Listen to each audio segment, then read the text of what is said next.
el ánimo que necesitas. El ánimo que necesitas. No me levantes la mano, pero todos necesitamos ese ánimo en la vida.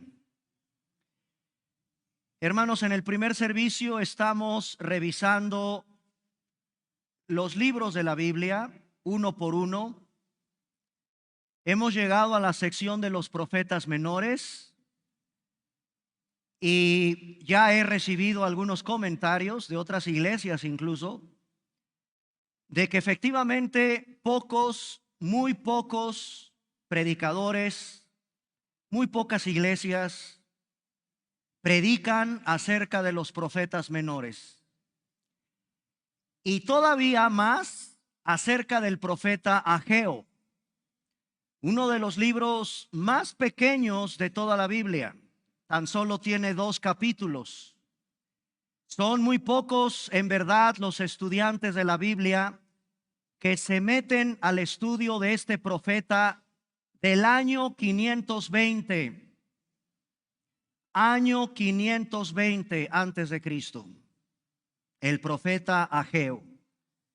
Vamos al capítulo 2 del profeta Ageo, versículos del 1 al 9.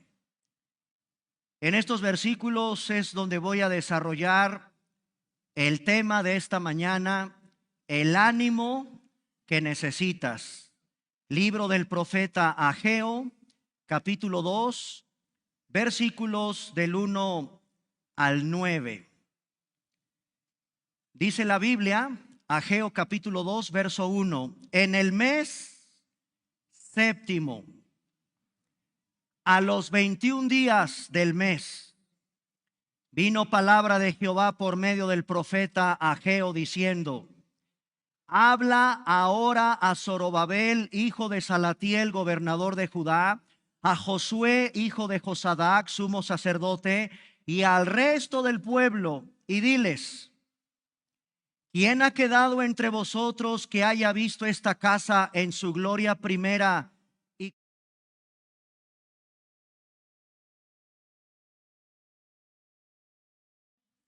Pues ahora, Zorobabel, pues ahora, Iglesia de Vida Nueva Cuernavaca, esfuérzate, dice Jehová.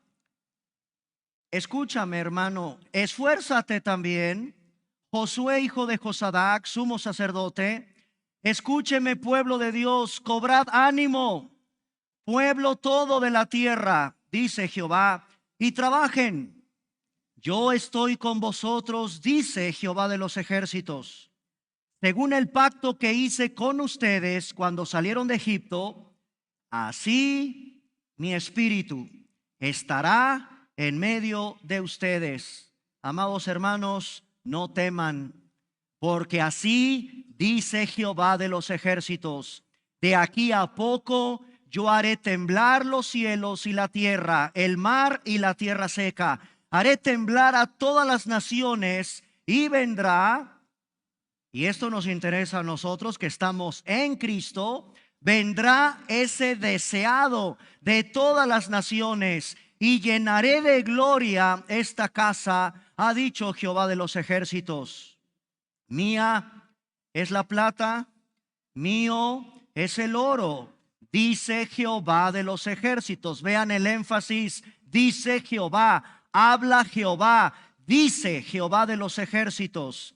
Versículo 9, la gloria postrera de esta casa será mayor que la primera. Y otra vez, lo que estamos leyendo no es en realidad Ageo, es Dios quien lo dice.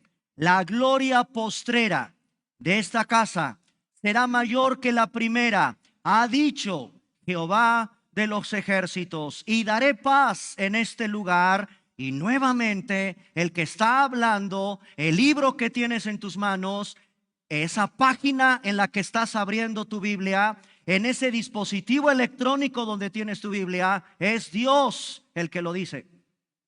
Así dice Jehová de los ejércitos. El ánimo que necesitas es el tema que vamos a desarrollar. Vamos a orar.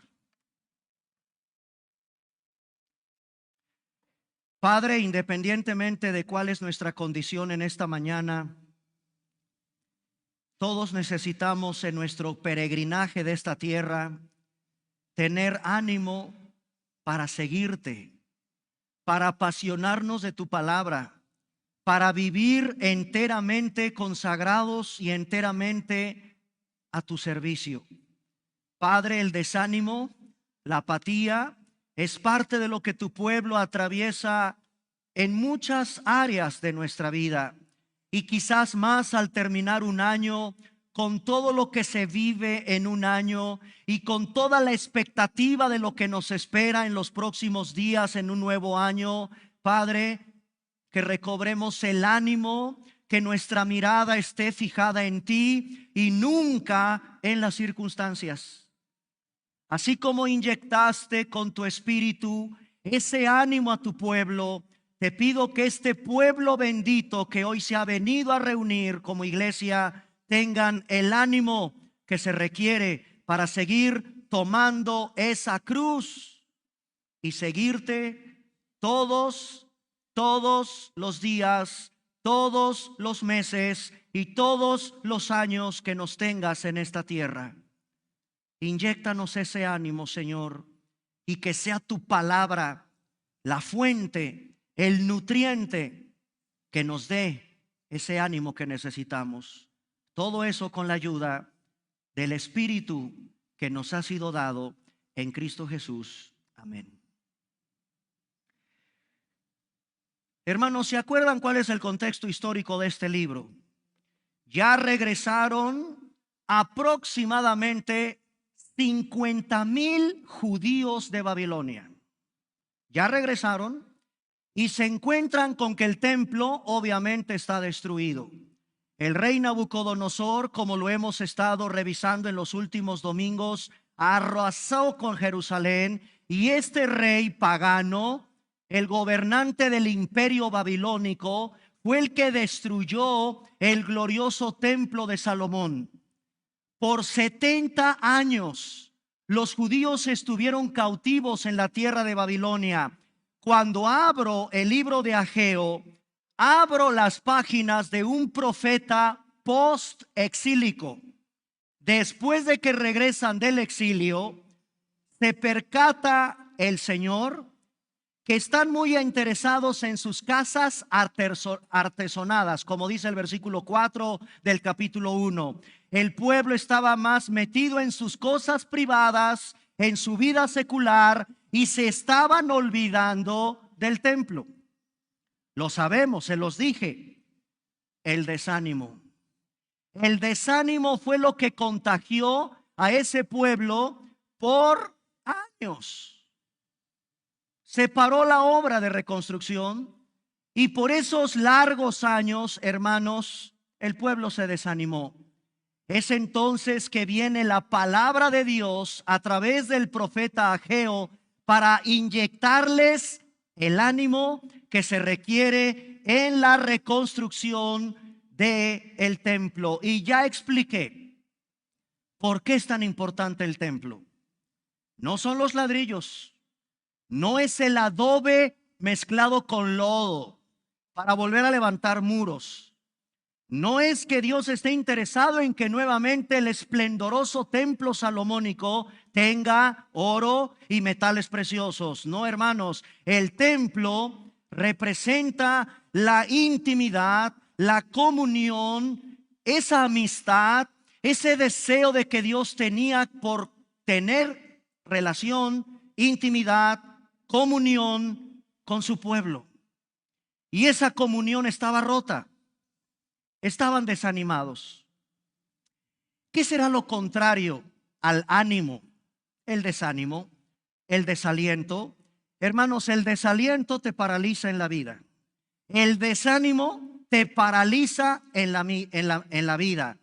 Pero de acuerdo a la perspectiva bíblica, siempre para todo hijo de Dios, apelo a que estoy dirigiendo mi mensaje a todo verdadero hijo de Dios.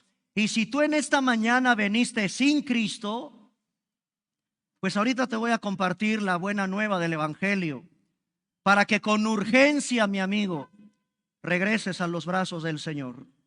Vengas a Cristo arrepentido y creyendo en el Evangelio. Pero si mi auditorio en esta mañana, que son ustedes, son verdaderos hijos de Dios, hay remedio. Si vienes desalentado, si vienes desanimado, el domingo 15 de diciembre del año 2024. 537 antes de Cristo, año 537 antes de Cristo. 50,000 judíos regresan del exilio. El templo permaneció paralizado por aproximadamente 16 años. 16 años en que primero pusieron sus intereses personales. Por 16 años el pueblo primero se preocupó por sus cosas seculares. Por 16 años estaban muy interesados en las cosas triviales de la vida. Y por largos 16 años se olvidaron de volver a reedificar la casa del Señor. Hasta que vino Ageo. Y les expliqué por qué Ageo es un profeta que, a pesar de lo corto de su profecía, vean el capítulo 1, versículo 1, nos da la fecha en la que él habló o que Dios habló. Ageo es de los pocos, muy poquititos profetas de la Biblia a donde podemos hacer un análisis de las fechas exactas en las que Dios habló. Capítulo 1, verso 1. En el año segundo, cuando el rey Darío gobernaba, en el mes sexto, primer día del mes. ¿Por qué tantos detalles? ¿Por qué a Dios le interesa el año, el mes y el día en que por primera vez habló? Y eso traducido a nuestro calendario gregoriano, 29 de agosto del año 520 antes de Cristo. Segunda vez, capítulo 2, verso 1. En el mes séptimo. ¿Qué diferencia hay entre capítulo 1, verso 1 y capítulo 2, verso 1? Que en el capítulo 1, verso 1, Dios habló en el mes sexto. En el capítulo 2, verso 1, vino ahora en el mes séptimo. Y eso, en nuestro calendario gregoriano, es el 21 de septiembre del año 520. Por segunda vez, Dios habla a través del profeta Ageo. En ese mes séptimo, a los 21 días del mes, vino palabra de Jehová. Vean el capítulo 1, verso 15. Día 24, capítulo 1, verso 15, véanlo. Día 24 del mes sexto, segundo año del rey Darío. ¿Por qué tanta precisión? ¿Por qué a Dios le interesa que sepas el día, el mes y el año en el que Él habló? Para que recobres ánimo, para que sepas y aprendas que hay algo que destroza la parálisis del desánimo. Y eso que destroza la parálisis de tu desánimo es la palabra del Señor. Su palabra. Por esos largos años de parálisis, al Señor le bastaron unos pocos días para volver a inyectar el ánimo a su pueblo. Y eso lo logró gracias a su palabra, a que Dios habló. Hermanos, para reconstruir ahora este templo se necesita dinero. Se necesitaban recursos y más considerando la magnífica obra del templo de Salomón, que era esplendorosa. ¿Se acuerdan que vimos lo que pasó en Esdras? Acompáñenme a Esdras, por favor, capítulo 3, versículo 12. En Esdras, pónganme un separador en Ageo y vamos rápido a recordar lo que pasó en el libro de Esdras, capítulo 3, versículo 12. Muchos de los sacerdotes, de los levitas, de los jefes de casas paternas, ancianos que habían visto Ellos vieron con sus propios ojos la casa primera. ¿Cuál es esa casa primera? El majestuoso templo de Salomón. Cuando vieron esa primera casa, y fíjense lo que dice el versículo 12, y vieron echar los cimientos de la casa donde estamos ahora hablando, de la reconstrucción del segundo templo, lloraban. Esos ancianos que vieron la gloria del templo de Salomón están llorando. Pero había otro grupo, otros daban gritos de alegría. ¿Por qué ese contraste entre los viejitos y quizás los jóvenes? Bueno, la respuesta es muy sencilla. Porque los viejitos se quedaron en el pasado nostálgico del templo de Salomón y ellos sabían que era imposible volver a levantar un templo tan majestuoso como el de Salomón, y eso provocó llanto.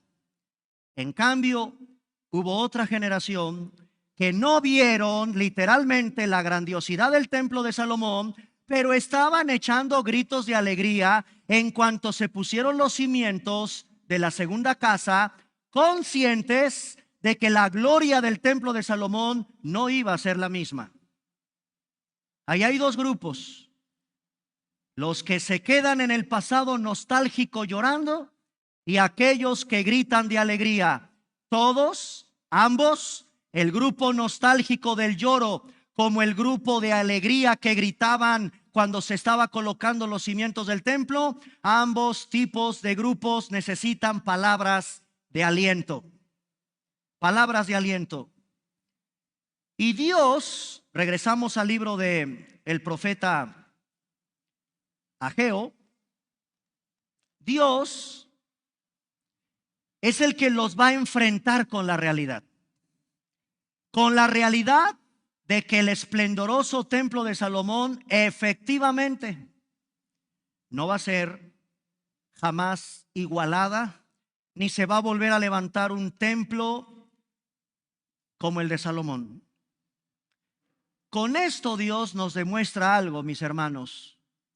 Siempre Dios te va a confrontar con la realidad. Dios no oculta la realidad. Dios sabe por qué estás desalentado en esta mañana. Es Dios el que no esconde las razones por las cuales su pueblo está desalentado. Vean Ageo capítulo 1, versículos del 1 al 4. En el año segundo del rey Darío, mes sexto, primer día del mes, anótenle, 29 de agosto del año 520 antes de Cristo, a eso se refiere esa fecha.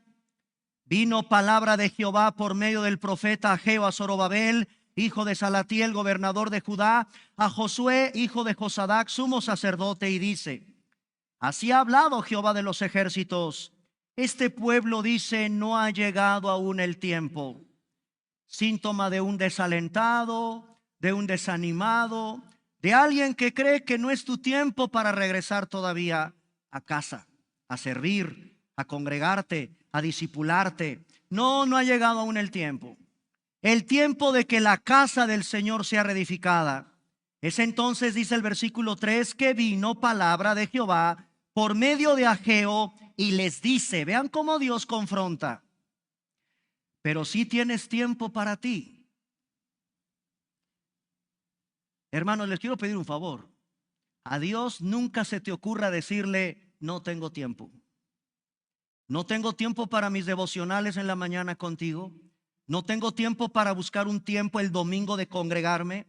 No tengo tiempo para leer tu palabra. No tengo tiempo para hacer mis devocionales. No tengo tiempo para memorizar tu palabra. No tengo tiempo para meterme al instituto bíblico. No tengo tiempo para tal cosa en las cosas del Señor, porque Dios te va a contestar exactamente como le contestó a ese pueblo desalentado.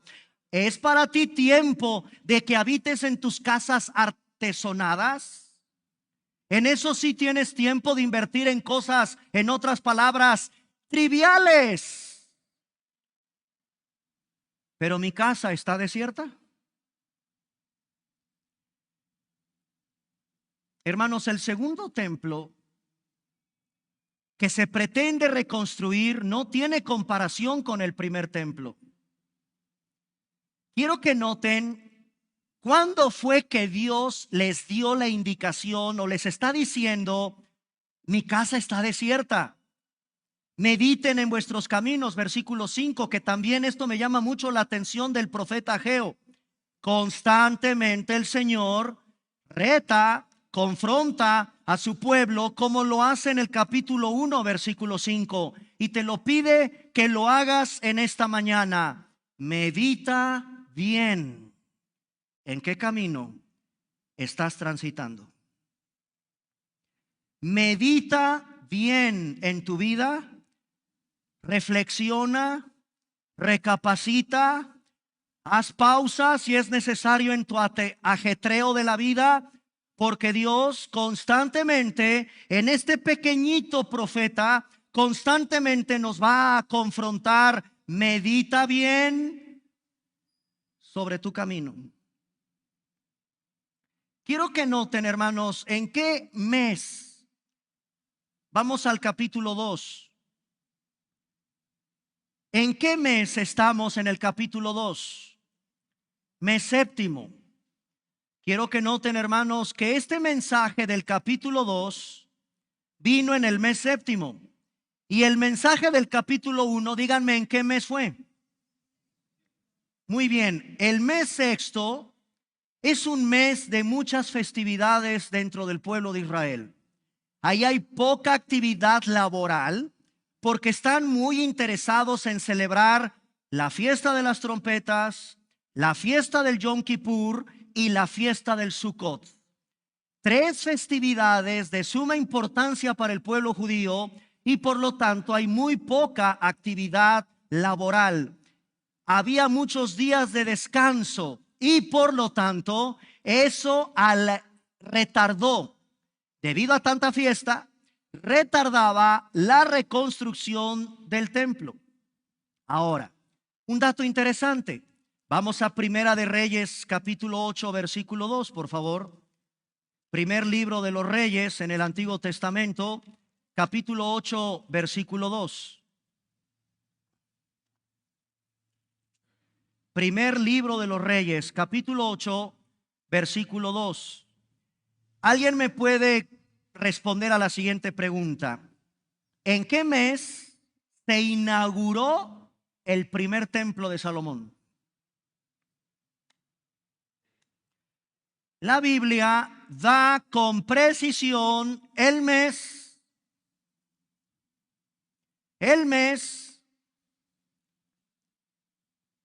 el día en que se levanta la majestuosidad del primer templo. Bueno, Primera de Reyes, capítulo 8, versículo 2. Se reunieron con el rey Salomón todos los varones de Israel en el mes de Etanim. ¿Y cuál es ese mes? Dice el Espíritu Santo, es el mes séptimo. ¿Ya lo vieron? El mes séptimo, en el día de la fiesta solemne. Imagínense, hermanos, que estamos entonces en el libro de Ageo, en el mismo mes en que se recordaba cuando fue edificado, cuando fue inaugurado el templo de Salomón. Eso provocó más nostalgia. Provocó más nostalgia.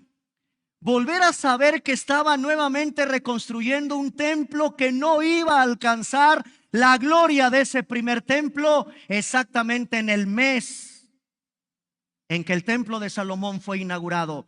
Invadía la nostalgia por el pasado. Cuidado con la nostalgia, porque sobre este segundo templo no va a caer la Shekinah como sí cayó en el primer templo. Es más, en este segundo templo no hay arca del pacto.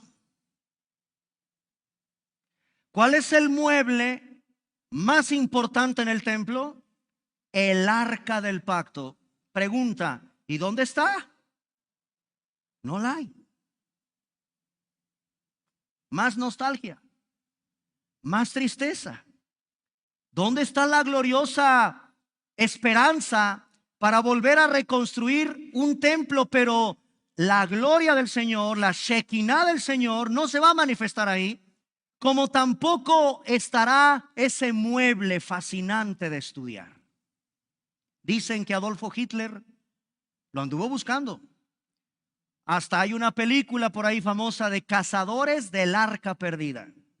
Es un mueble fascinante y la Biblia nos dice ¿en dónde está?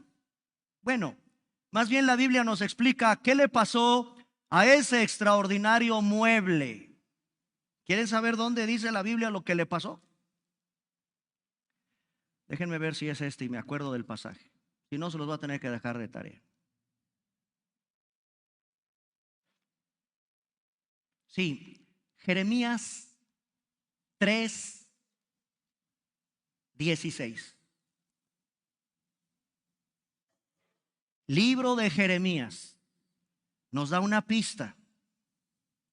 Capítulo 3, versículo 16. ¿Qué le pasó al arca? ¿Dónde está el propiciatorio? Así se llama la tapa, que era de oro, de una sola pieza. De la misma pieza de la tapa se labran dos querubines. No estaban pegados, eran labrados de la misma tapa que se llama propiciatorio. Vean Jeremías capítulo 3 verso 16. Acontecerá que cuando os multipliquéis y crezcáis en la tierra, en esos días, dice Jehová, escucha lo que el Señor profetizó del arca. No se dirá más arca del pacto de Jehová, ni vendrá al pensamiento, ni se acordarán de ella, ni la echarán de menos. Y hasta el día de hoy no se ha vuelto a hacer otra igual. Interesante la profecía de Jeremías 3:16. Está desaparecida. Ese mueble no estará en el segundo templo. Pero Dios les dice, capítulo 2, regresamos a Ageo, versículo 3, Ageo 2:3. ¿Quién ha quedado entre ustedes que haya visto esta casa en su gloria primera como la veis ahora? ¿No es ella como nada delante de vuestros ojos? Vean la sinceridad de Dios con respecto a este segundo templo. Hermanos, el avance de la obra de Dios no depende de nuestras capacidades o de nuestros recursos. El avance de la obra de Dios dependerá siempre de su presencia en medio de nosotros. En el capítulo 2 de Ageo, versículos del 4 al 5, Dios nos pide: no magnifiques tus obstáculos. En el capítulo 2 del libro de Ageo, versículos del 4 al 5, no hagas de Dios un Dios pequeñito. Puedes tener muchas limitaciones, puedes tener muchas necesidades, pero de acuerdo a la perspectiva bíblica, si estás en Cristo, tienes todo lo necesario. Ten una responsabilidad dependiente, nunca confíes en tus fuerzas. La presencia de Dios siempre estará contigo a pesar de tus limitaciones, a pesar de tu falta de recursos, a pesar de tus desánimos, a pesar de que tengas apatía por las cosas del Señor. Debes entender que la presencia de Dios siempre será una constante en aquellos que son sus hijos. En vez de fijarte en la nostalgia del pasado, recuerda por favor las promesas del Señor para tu vida, para el presente y para el futuro. Vean, por ejemplo, en el Antiguo Testamento cómo lo refiere el Señor en el libro de Deuteronomio. Deuteronomio capítulo 31. Hay que recobrar ánimo, hermanos, porque el avance de la obra del Señor no depende de circunstancias, no depende de nosotros. Deuteronomio capítulo 31, versículos del 7 al 8. Creo que todos hemos tenido una idea de lo que la Biblia dice. En Deuteronomio capítulo 31, versículos del 7 al 8, llamó Moisés a Josué y le dijo, en presencia de todo Israel, esfuérzate, anímate, tú entrarás con este pueblo a la tierra que juró Jehová a sus padres que les daría y que tú se las vas a heredar. Versículo 8, Jehová, y ahí está la parte medular de esta enseñanza, Jehová va delante de ti, Él estará contigo, no te dejará, no te desamparará, no temas, no te intimides. Más adelante, en Josué, capítulo 1, versículo 5, Josué, capítulo 1, versículo 5, nadie te podrá hacer frente en todos los días de tu vida. Como estuve con Moisés, estaré contigo. No te dejaré, no te desampararé. Versículo 9, mira que te mando. Hermanos, ¿qué te manda el Señor? Que te esfuerces, que seas valiente, no temas, no desmayes, porque Jehová tu Dios estará contigo en donde quiera que vayas. En Isaías 41:14, no se vayan a ofender. Les pido por favor que no se vayan a ofender de cómo nos mira Dios. En Isaías 41:14.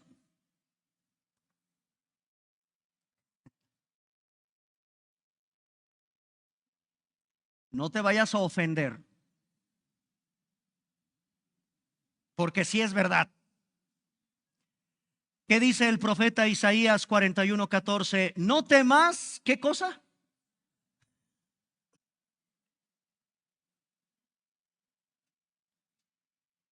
Gusano.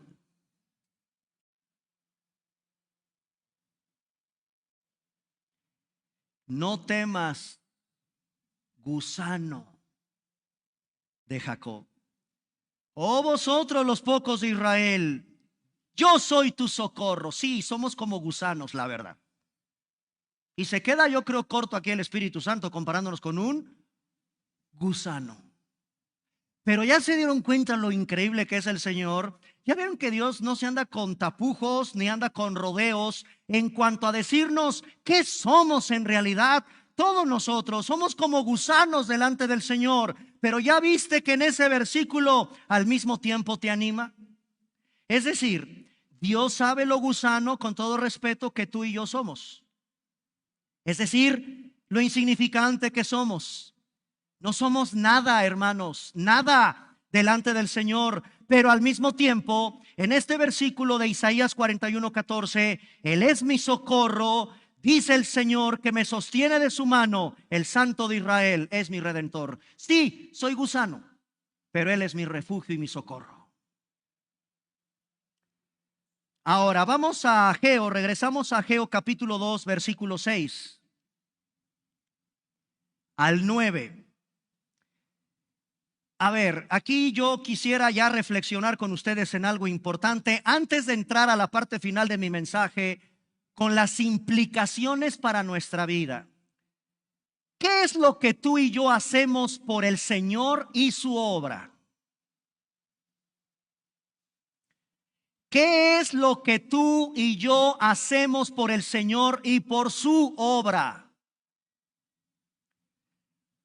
Mira, mi hermano, mi hermana, aunque creas que tu servicio, tu aportación, tu disposición, tu entrega es pequeña, no. Te tengo una muy buena noticia desde la perspectiva bíblica. ¿Qué es lo que a Dios le interesa? ¿Y qué es lo que tú y yo debemos de hacer y entender por su obra. Lo que hagas tú y yo por su obra no es poca cosa. Jamás será poca cosa. Vean el versículo 4. Ahora, Zorobabel, esfuérzate, dice Jehová. Esfuérzate también, Josué, hijo de Josadac, sumo sacerdote. Cobra ánimo, pueblo todo de la tierra, trabajen. Yo estoy con ustedes, dice Jehová de los ejércitos.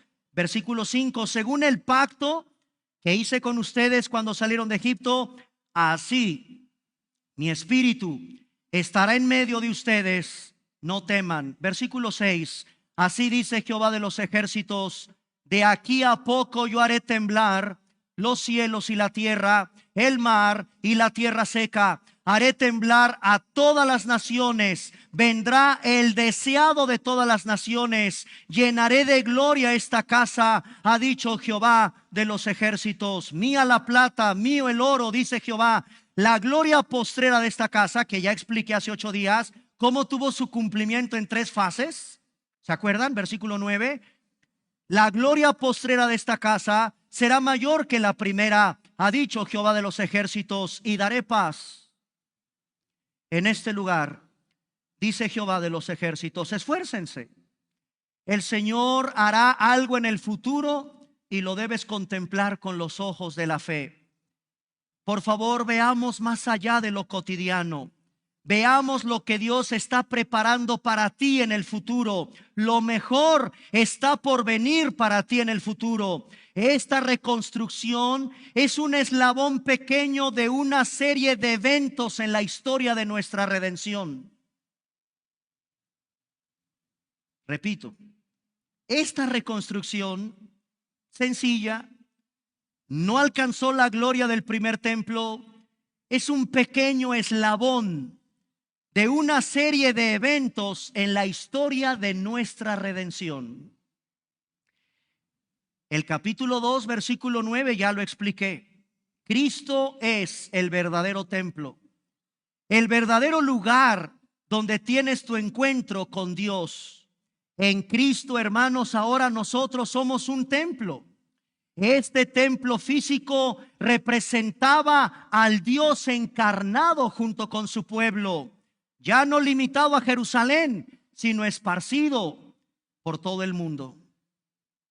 Ahora, quiero ir terminando con las implicaciones de lo que estamos leyendo aquí en esta palabra tan tremenda del versículo 9. La gloria postrera de esta casa será mayor que la primera. Porque esto nos incumbe a nosotros. ¿Estás consciente de lo que implica trabajar para la edificación del verdadero templo? Vamos a Efesios capítulo 2. ¿Estás consciente de lo que implica trabajar para la edificación del verdadero templo? ¿Y cuál es el verdadero templo? Nosotros. Efesios capítulo 2, versículos del 20 al 21. Edificados sobre el fundamento de apóstoles y profetas, siendo la principal piedra del ángulo Jesucristo mismo. Ahora fíjate el versículo 21, mi hermano. En quien todo el edificio bien coordinado va creciendo para ser un templo santo en el Señor, en quien vosotros también sois juntamente edificados para morada de Dios en el Espíritu. Hermanos, la iglesia es comparada con un edificio, con un cuerpo que crece. ¿Cuál es una de las funciones de los pastores? ¿Cuál es una de las funciones de los maestros? Equiparte. Lo que estoy haciendo ahorita es dándote herramientas, tomas nota, revisas la prédica después, vas repasando todo lo que aquí se te está enseñando, porque mi deber es equipar a los santos, a ustedes, a todos los miembros de la iglesia para que crezcan. Debes usar tus dones. Cada uno de ustedes son como piedras del templo. Hermanos, ¿sabían ustedes que en el templo, para embonar las piezas de las piedras, para que las piedras fueran lucidas con esplendidez, tenían que ser pulidas primero? Si tú no sirves en la obra de Dios, nunca vas a ser pulido por el Señor. No hay otra manera de que te conviertas en esa piedra viva que va creciendo en la obra de Dios, a menos que te lleve el Señor a esos terrenos donde se pule a base de guamazos, a base de pulidoras, esas piedras que tienen que embonar en el templo de Salomón y que luzcan con esplendidez. Tienes que soportar a los difíciles en tu iglesia. Ahí se pule la cantera. Tienes que soportar al hermano difícil de tolerar. Ahí, hermano, se pule la cantera de este edificio que eres tú y que soy yo.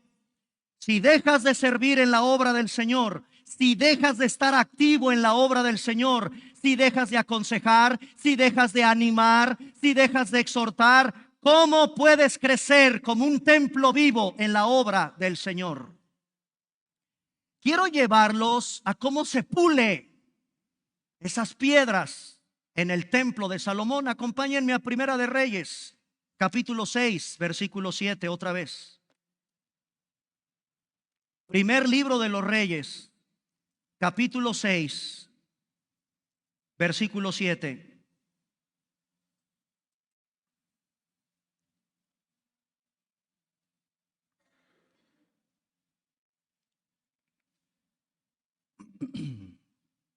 Primer libro de los Reyes, capítulo 6, versículo 7. Cuando se edificó la casa, la fabricaron de piedras que traían ya acabadas. Pregunta: la piedra es la piedra, tiene una forma, no son cuadradas las piedras, no son perfectos círculos. Es decir, primero tenía que pasar un proceso esas piedras ya acabadas, de tal manera que cuando la edificaban, vean el versículo 7, ni martillos, ni hachas se oían en la casa, ni ningún instrumento de hierro. ¿Qué significará eso? Se sirve al Señor en su pulidora en silencio, reflejando a Cristo, no a martillazos, no pavoneándote con los martillazos de tus reconocimientos, no pavoneando que sin ti la alabanza no funciona, no pavoneándote que si tú no limpias los baños nadie los va a dejar como tú, no pavoneándote que si tú no sirves el café, etcétera, etcétera, etcétera. A la obra de Dios, el Señor te lleva a esa área donde te pule con la piedra para que embones en el templo y ahí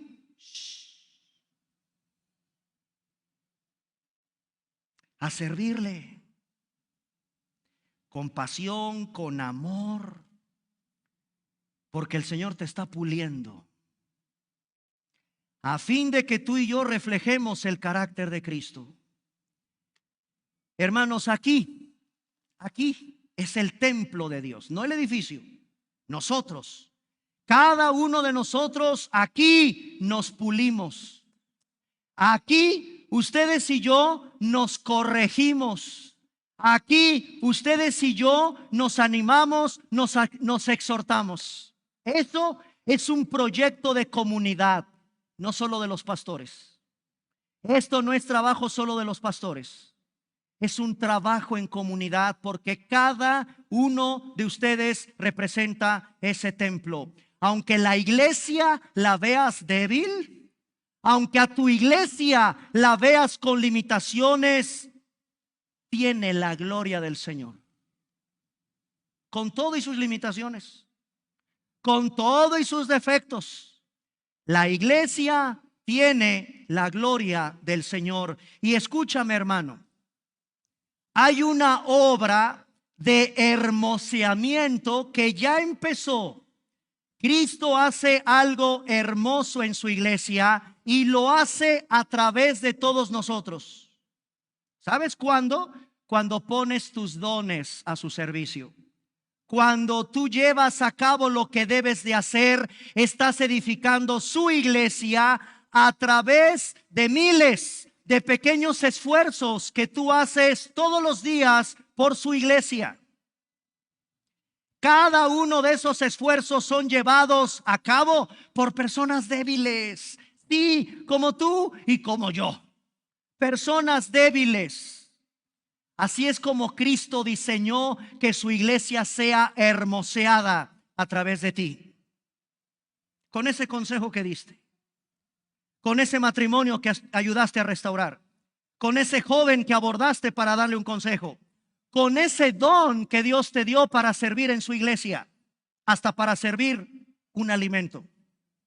De esa manera, mis hermanos, a través de esos pequeños, insignificantes, aparentes esfuerzos, Cristo, usando personas débiles como tú y como yo, va edificando, va hermoseando su iglesia a través de ti. El apóstol Pablo lo explicó de una forma maravillosa en 2 de Corintios capítulo 12, versículo 9.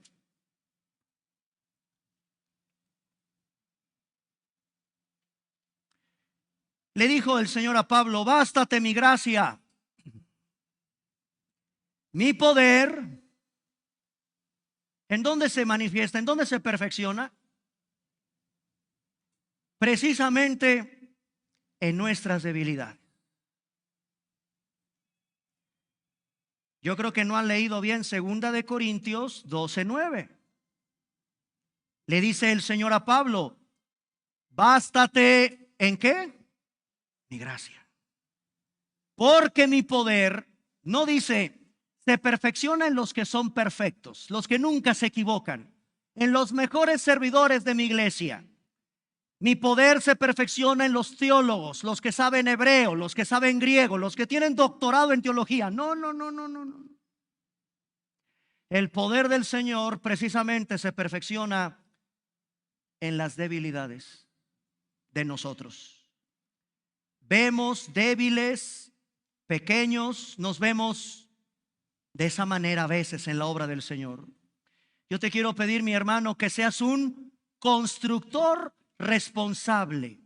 Que cada uno de ustedes tome la decisión de ser un constructor dependiente del Espíritu de Dios. Por eso esfuérzate, recobra ánimo, sigue trabajando en su obra, no temas, que el Señor está contigo. Hebreos, para terminar, Hebreos capítulo 13, versículo 20.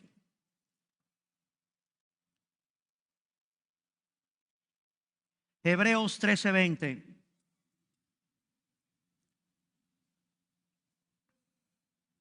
Esfuérzate, trabaja, no temas.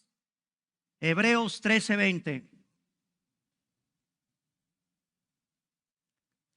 Y el Dios de paz, que resucitó de los muertos a nuestro Señor Jesucristo, el gran pastor de las ovejas, por la sangre del pacto eterno, versículo 21, ¿qué cosa?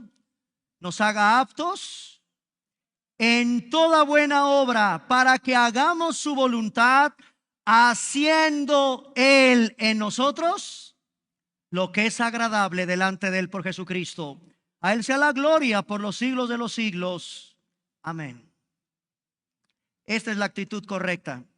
Él es el que nos haga aptos para toda buena obra. Él es el que haga en ti lo que es agradable por medio de Jesucristo. A Él sea la gloria. Amén. Y a partir, hermanos, de Ageo capítulo 2, verso 10, hubo un problema. Sigue habiendo un problema ahí. Por eso les pido un poquito de paciencia con el libro de Ageo. Todavía me va a seguir dando el Señor material aquí para compartirles, porque quiero que vean el capítulo 2, verso 10. Otra vez la fecha. Otra fecha. Bueno, ya les habló Dios una vez en el capítulo 1, verso 1. Ya les habló una segunda vez en el capítulo 1, verso 15. Ya les habló una vez en el capítulo 2, verso 1. Ahora vamos al capítulo 2, verso 10. Y otra vez con fecha, mes, día, año, Dios vuelve a hablar. ¿Y ahora qué creen? ¿Aquí qué creen que quiere Dios? Quiere tu corazón. Capítulo 2, verso 10. 24 días del noveno mes, segundo año de Darío, vino palabra de Jehová por medio de Ageo diciendo: así ha dicho Jehová de los ejércitos, pregunta ahora a los sacerdotes acerca de la ley y diles: si alguno llevare carne santificada en la falda de su ropa, y con el vuelo de ella tocare pan o vianda o vino o aceite o cualquier otra comida, será santificada. Eso lo vamos a revisar con lupa, hermanos, porque quiero presentarles aquí un principio bíblico importante. La consagración, la santidad no se pega. La impureza, la inmundicia, sí. ¿Vamos a servir al Señor? ¿Vamos a ser constructores fieles en su obra? Perfecto, te avisa el Señor. Y ahí voy a terminar. La consagración, la santidad. Tú puedes sentarte ahorita, y espero que sí sea, estés sentado junto al más consagrado de la iglesia. Siéntate con él. Siéntate a un ladito del más consagrado de la iglesia. No se te pega su santidad ni su consagración.